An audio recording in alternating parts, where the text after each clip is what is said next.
सरस्वती ज्ञान कोश में मैं प्रतिज्ञा त्यागी आप सबका हार्दिक स्वागत करती हूँ। बच्चों, आज हम क्लास 12 का संस्कृत दिग्दर्शिका वाला भाग जो संस्कृत खंड है आपका, उसे पढ़ेंगे। उसमें भी संस्कृत भाषायाः महत्वम नाम का पाठ पढ़ेंगे। तो इसमें आपको आपकी परीक्षाओं में आएगा। पहले मैं थोड़ा सा बता देती हूँ कैसे करना है। इसमें आपका गद्यांश आता है। अगर श्लोक है तो श्लोक वाला भाग आता है, उसका हमें पहले संदर्भ लिखना होता है, फिर प्रसंग लिखना होता है, उसके बाद हम अनुवाद करते हैं।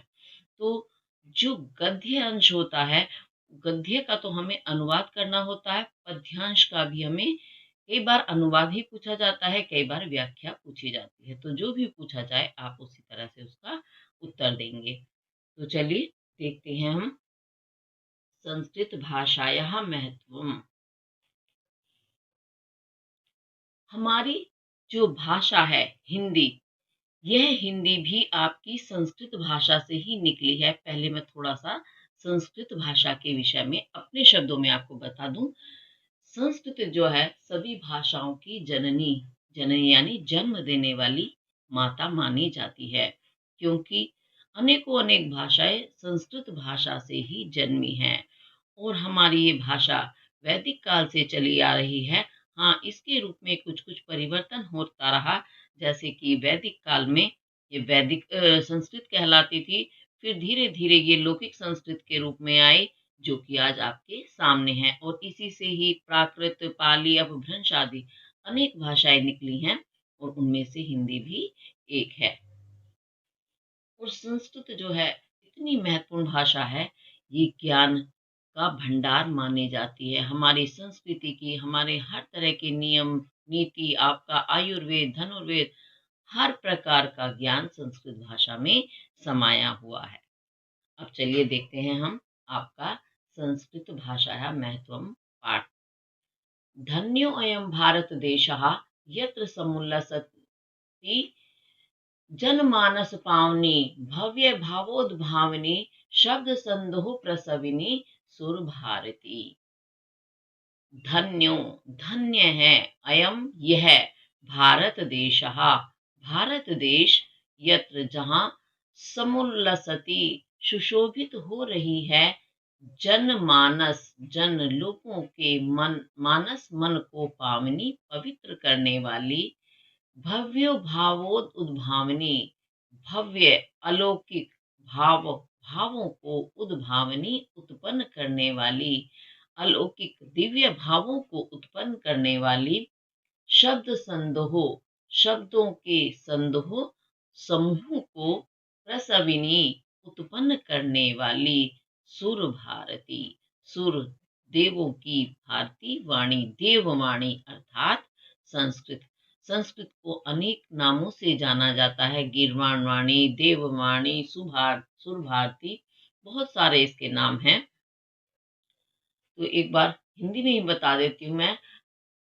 धन्य है यह भारत देश, जहाँ जनमानस पावनी लोगों के मन को पवित्र करने वाली, समुल्लसती सुशोभित हो रही है, भव्य भाव उद्भावनी अलौकिक भावों को उद्भावनी उत्पन्न करने वाली, शब्द संदोह शब्द समूह को प्रसविनी उत्पन्न करने वाली, सुर भारती देववाणी या संस्कृत। विद्यमानेषु निखिलेष्वपि वाङ्मयेषु अस्याः वाङ्मयं सर्वश्रेष्ठं सुसंपन्नं च वर्तते। विद्यमानेषु, विद्यमान जो इस समय वर्तमान समय में है, ऐसे निखिलेष्वपि, ये जब संधि विच्छेद करोगे तो शब्द बन जाएगा निखिल लेशु, निखिलेशु अपि।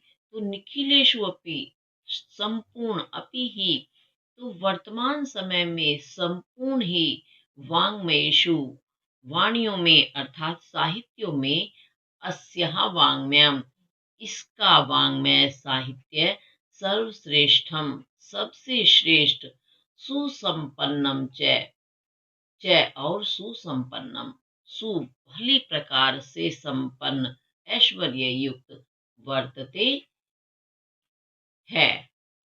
इयम एव यही भाषा, संस्कृत नाम्नापि, संस्कृत नाम से भी लोके प्रथिता अस्ति, लोके संसार में, प्रतिथा प्रसिद्ध अस्ति है। तो यही भाषा है जो संस्कार में देववाणी सूर भारती से ही नहीं बल्कि संस्कृत नाम से भी प्रसिद्ध है।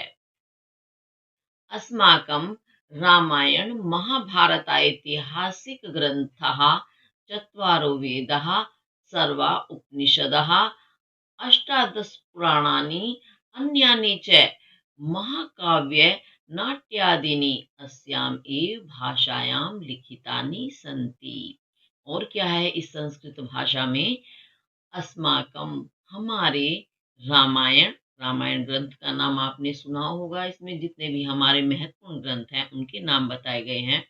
तो रामायण, महाभारत, ऐतिहासिक ग्रंथ, जो हमारे ऐतिहासिक इतिहास से संबंधित ग्रंथ हैं। चत्वारो वेदा, चारों वेद, सर्वा उपनिषदः, सर्वा सभी, उपनिषदः उपनिषद, अष्टादश पुराणानि, अष्ट आठ, दश दस, आठ और 10 कितने होते हैं? 18। तो 18 पुराणानि पुराण, अन्यानि च और अन्यानि दूसरे, महाकाव्य नाट्यादिनी जो और अन्य दूसरे महाकाव्य, नाट्यादिनी और नाटक इत्यादि हैं, अस्याम एव इस ही भाषायाम भाषा में, लिखितानि संति लिखे हैं। तो हमारे और भी जो दूसरे जिनके नाम बताए गए हैं उनके अलावा भी बहुत सारे महाकाव्य हैं, बड़े बड़े काव्य हैं, बहुत सारे नाटक हैं जो इस ही भाषा में लिखित हैं। कौन सी भाषा में? संस्कृत भाषा में। इयमेव भाषा सर्वसाम आर्य भाषाणां जननी इति मन्यते भाषा तत्व विद्वभिः। भाषा तत्व, भाषा के तत्व को विद्भिः जानने वाले, ज्ञाता, विद्भिः होगा विद्वान, अर्थात भाषा तत्व के विद्वान या वैज्ञानिक, इसे ही अर्थात संस्कृत को ही, इयम ए भाषा, इस ही भाषा को, सर्वसाम संपूर्ण, आर्य भाषाणाम आर्य भाषाओं की जननी माता, जन्म देने वाली, इति ऐसा मन्यते मानते हैं। तो जो भाषा तत्व के वैज्ञानिक हैं, विद्वान हैं, वे भी इसी भाषा को सर्वसाम संपूर्ण या सभी, आर्य भाषाणाम आर्य भाषाओं की, जननी इति माता है ऐसा मन्यन्ते मानते हैं। तो आर्य भाषाएं कौन सी होती हैं? जो श्रेष्ठ, जिनकी व्याकरण सुसंपन्न होती है। जितनी भी भाषाएं हैं जिसमें जिसकी व्याकरण जितनी ज्यादा संपन्न होती है, संपन्न अर्थात शुद्ध होती है, व्यापक रूप में होती है, वह भाषा उतनी ही शुद्ध या श्रेष्ठ मानी जाती है। तो आर्य का अर्थ क्या है? जो आर्य लोग थे, आर्य यानी जितनी भी श्रेष्ठ भाषाएं थी, जितना श्रेष्ठ अर्थात विद्वान व्यक्ति होगा उतनी ही वह शुद्ध भाषा का प्रयोग करता है। अब शुद्ध भाषा कौन सी होती है? जो व्याकरण से सम्मत हो, व्याकरण से जो शुद्ध की गई हो, वही भाषा वो प्रयोग करते हैं, वही भाषा आर्यों की भाषा कहलाती है। संस्कृतस्य गौरवं बहुविध ज्ञानाश्रयत्वं व्यापकत्वं च न कस्यापि दृष्टिर्विषयः। संस्कृतस्य, संस्कृत का गौरव, यश, बहुविध, अनेक विध प्रकार के, ज्ञानाश्रयत्वं ज्ञानों का आश्रय होने के कारण, व्यापकत्वं च और व्यापकता के कारण, कस्यापि किसकी, दृष्टि, अब इसे संधि विच्छेद होगा तो ये दृष्टि है तो दृष्टि हो जाएगा, इसमें विसर्ग संधि है, रा का विसर्ग बन जाएगा। तो दृष्टि का विषय न नहीं है। संस्कृत भाषायाः गौरवं, संस्कृत भाषा का गौरव, बहुविध ज्ञानाश्रयत्वं, बहुविध अनेक प्रकार के ज्ञानाश्रयत्वम, ज्ञानों का आश्रयत्व, व्यापकत्वम च, और व्यापकता, कस्यापि, किसके ही, दृष्टि विषया ना, दृष्टि का विषय ना नहीं है, अर्थात हर किसी की दृष्टि का विषय है।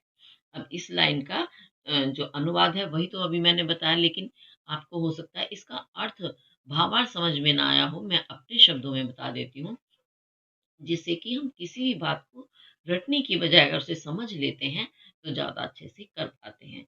संस्कृत भाषा का जो इतना गौरव अर्थात इतना महत्व है, इतना यश है, वो किस कारण है? क्योंकि संस्कृत भाषा में अनेक प्रकार के ज्ञानों का आश्रय है, यानी संस्कृत ने हर प्रकार के ज्ञान को आश्रय स्थान दिया है।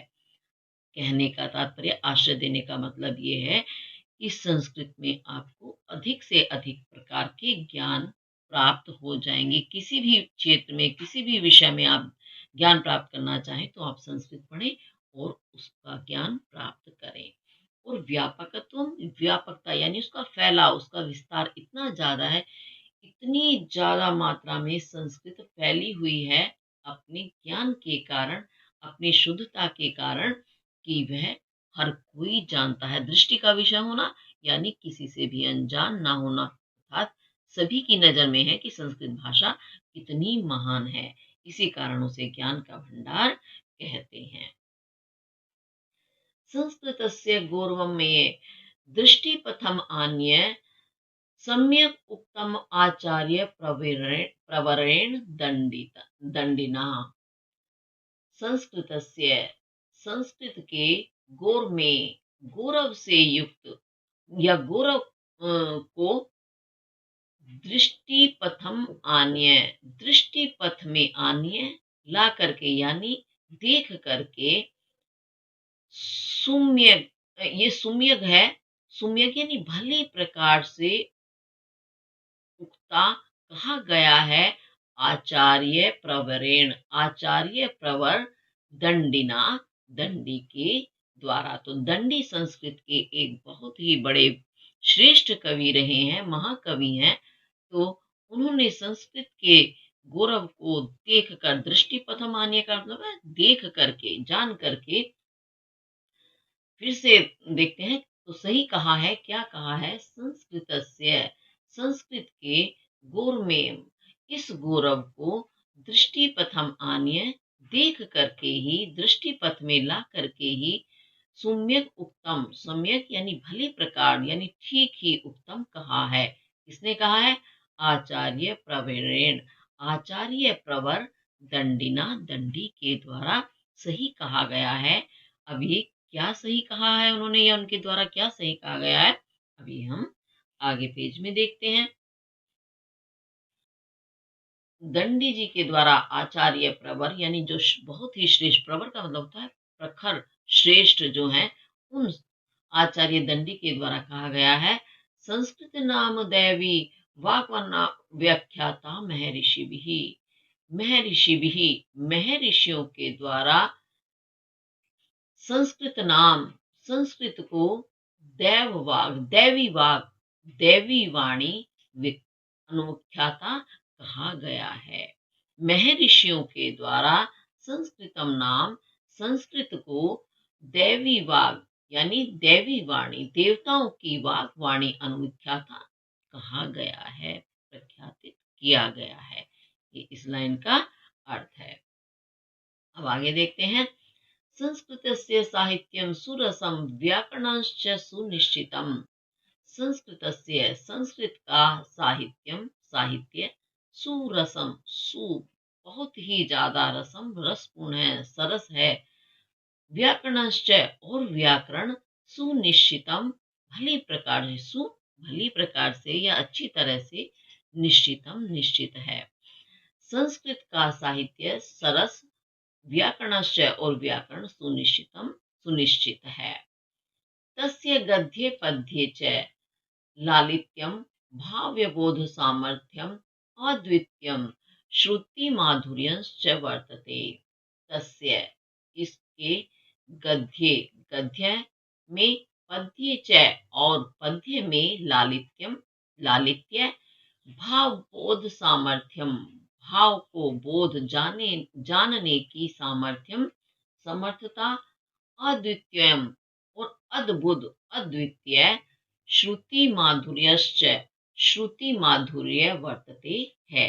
अब देखो आप अनुवाद करेंगे तो आपको एक एक शब्द का अर्थ यूं का यूं ही लिख देना है, अपनी तरफ से उसमें कुछ भी नहीं बताना होता है। अनुवाद का मतलब यही होता है कि जो शब्द आप पढ़ रहे हैं उसी का अर्थ आपको हिंदी में लिख देना है। उसके अलावा आपको एक भी शब्द अपनी तरफ से नहीं लिखना होता। लेकिन आपको बात समझ में आनी भी तो आवश्यक है, तभी तो आप लिख पाएंगे। तो संस्कृत भाषा का चाहे आप गद्य पढ़ें चाहे पद्य पढ़ें, तो उसमें लालित्य, लालित्य यानी सुंदरता होती है, और भावों को बोध जानने की सामर्थ्यम, सामर्थ्य होती है। जो भावनाएं होती हैं हमारी, जो प्रकट की गई हैं उस गद्य या पद्य में, उसके भावों को आप जानने में समर्थ हो जाते हैं। इतने सुंदर तरीके से बात कही जाती है, और इसमें अद्वितीयता, अद्वितीयता यानी अनोखापन है, बिल्कुल अलौकिक है। श्रुति माधुर्यम, श्रुति कहते हैं कानों को, माधुर्यम मधुर लगने वाली, यानी बड़ी ही ये मीठी भाषा होती है। ये इसका भावार्थ है, लेकिन भावार्थ आपको नहीं लिखना है, वही बता रही हूँ मैं आपको, इस समझाने के लिए मैंने बताया है अलग से। किम बहुना चरित्र निर्माणार्थम या दृश्यम सत प्रेरणाम संस्कृत वाग्मयम ददाति न तादृश्यम किंचिद अन्य।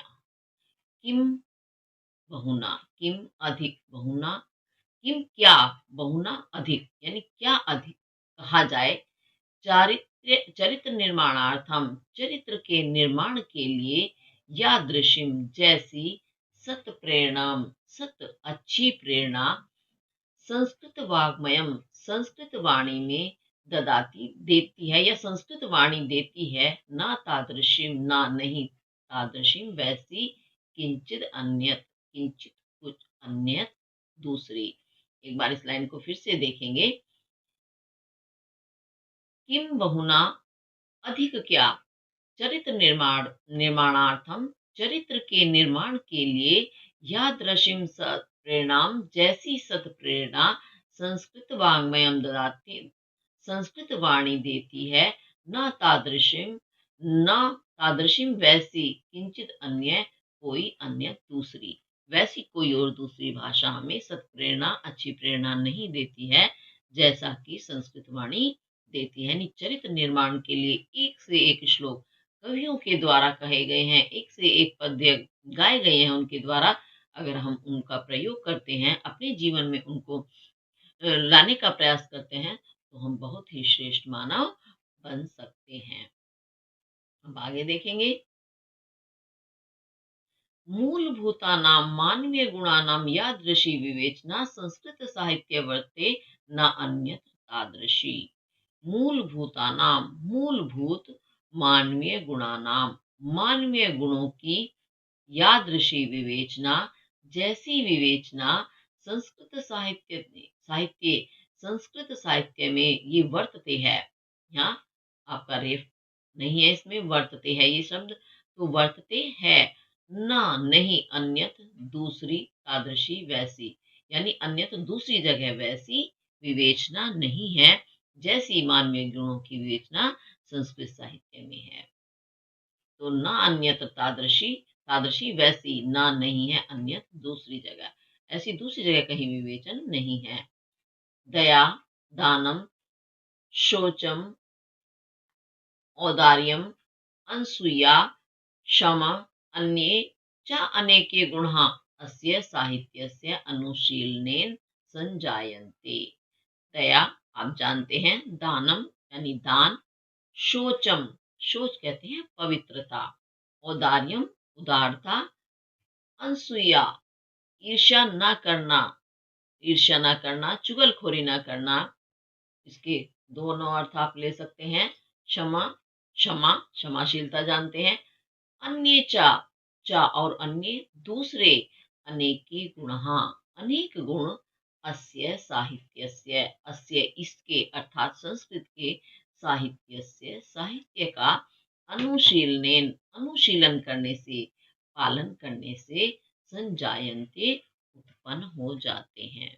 यदि हम संस्कृत भाषा के साहित्य का अनुशीलन करते हैं, यानी उनके बताए गए हुए बातों का पालन करते हैं, तो ये दया, दान, शौच यानी पवित्रता, उदारता, अनसूया यानी द्वेष भावना से रहित होना, क्षमाशीलता, अन्य अनेक गुण भी, और भी बहुत सारे गुण हमारे अंदर उत्पन्न हो जाते हैं। अब ये आपको समझ आया होगा। आगे देखते हैं। संस्कृत साहित्यस्य आदिकविः वाल्मीकिः महर्षिव्यासः कविकुलगुरुः कालिदास्य अन्ये च भास भारवी भवभूत्यो आद्यो महाकव्यः स्वीक्यैः ग्रन्थरत्नैः अद्यापि पाठकानां हृदि। संस्कृत साहित्य के आदि कवि आदि कवि के नाम से जो जाने जाते हैं वो कौन है?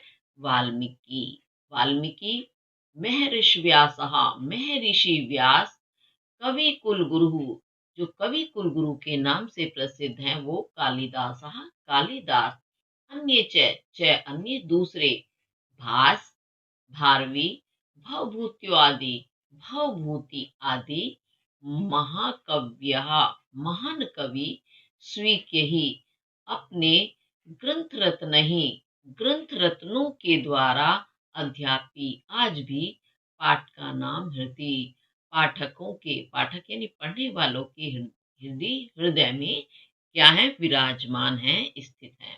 अब इसको मैं एक बार अपने शब्दों में बता दूं, आपको तो अनुवाद ही करना है लेकिन इसका भावार्थ आप समझ लीजिएगा।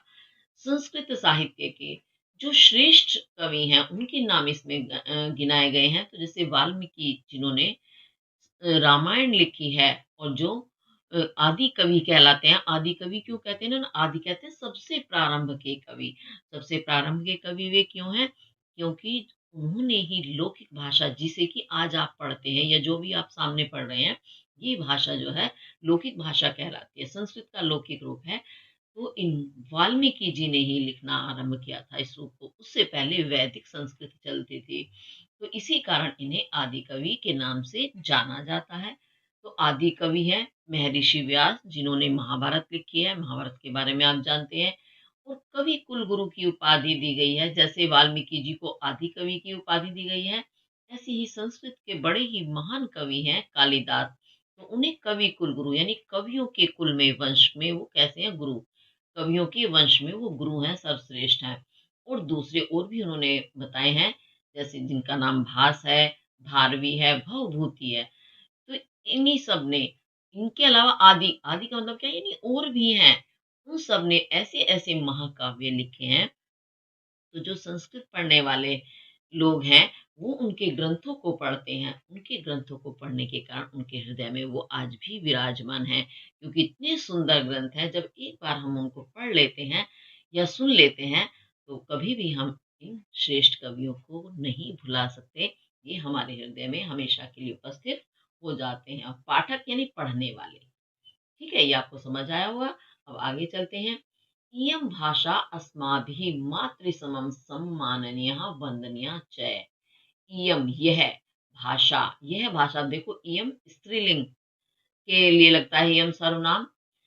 तो यह भाषा अस्माभिः हमारे लिए, मातृ समम माता के समान, सममाननीय बहुत ही माननीय, वंदनीय अचय और वंदनीय है। यतो भारत मातुः स्वातंत्र्यं गौरवम् अखंडत्वं सांस्कृतिक एकत्वं च संस्कृतेनैव सुरक्षितं शक्यन्ते। तो यतो, क्योंकि, भारत मातुः भारत माता की, स्वातंत्र्यम गौरवम स्वतंत्रता का गौरव, अखंडत्वम अखंडता, सांस्कृतिक एकत्वम च और सांस्कृतिक एकत्वम सांस्कृतिक एकता, संस्कृतिनैव संस्कृत के द्वारा ही, सुरक्षितम सुरक्षित, शक्यन्ते रखी जा सकती है। अर्थात संस्कृत ही वो भाषा है जो हमारी स्वतंत्रता के गौरव को, अखंडता को और सांस्कृतिक एकता को सुरक्षित रख सकती है, अन्य कोई नहीं। यानी ये सारी महान चीजें हमारी संस्कृत भाषा में विद्यमान है, ऐसा और कोई भाषा रखने में समर्थ नहीं है। इयं संस्कृतभाषा सर्वासु भाषासु प्राचीनतमा श्रेष्ठा च अस्ति। इयं यह संस्कृत भाषा सर्वासु सभी भाषासु भाषाओं में प्राचीनतमा यानी सबसे प्राचीन, श्रेष्ठा च और श्रेष्ठा श्रेष्ठ अस्ति है। अच्छा, प्राचीन आप जानते हैं, प्राचीन का अर्थ होता है पुराना। लेकिन जब हम दो चीजों में तुलना करते हैं तो हम तर शब्द का प्रयोग करते हैं। तो अगर दो भाषाओं का होता, हिंदी और संस्कृत का, तो आप लगाते प्राचीन तर। लेकिन जब हम दो से ज्यादा यानी अधिक वस्तुओं में तुलना करते हैं किसी एक की, तो वहां तम लगता है। तो तर और तम का प्रयोग होता है। तो प्राचीनतमा यानी सबसे ही प्राचीन, जितनी भी भाषाएं हैं सभी भाषाओं से तुलना हो रही है, तो सबसे प्राचीन, श्रेष्ठा च और श्रेष्ठ अस्ति है। तथा सुष्ठुतम भाषासु मुख्या मधुरा दिव्या गीर्वाण भारती इति। ततः इसलिए सुष्ठु उत्तम, सुष्ठु बिल्कुल सही, उत्तम कहा गया है। ततः इसलिए सुष्ठु उत्तम सही कहा गया है। क्या सही कहा गया है? भाषासु मुख्या, भाषासु भाषाओं में, मुख्या मुख्य, मधुरा मधुर, दिव्या दिव्य, गीर्वाण भारती, गीर्वाण भारती है। गीर्वाण भारती संस्कृत का ही नाम है, तो गीर्वाण भारती है या संस्कृत है, इति ऐसा ऐसा सही कहा गया है। तो ये आपका आज संस्कृत भाषा या महत्वम पाठ पूरा हुआ है। इसे आप ध्यान से करेंगे। और एक चीज और, इससे संबंधित आपके प्रश्न उत्तर आते हैं। संस्कृत में ही प्रश्न पूछा जाता है और संस्कृत में ही हमें उत्तर देना होता है। तो इससे संबंधित आप प्रश्न उत्तर भी अवश्य करें, अनुवाद के साथ साथ। तो आज ही आपका पाठ पूरा हुआ। अगर आपको मेरी वीडियो पसंद आती हैं तो लाइक, शेयर और सब्सक्राइब अवश्य करें। इसी के साथ धन्यवाद।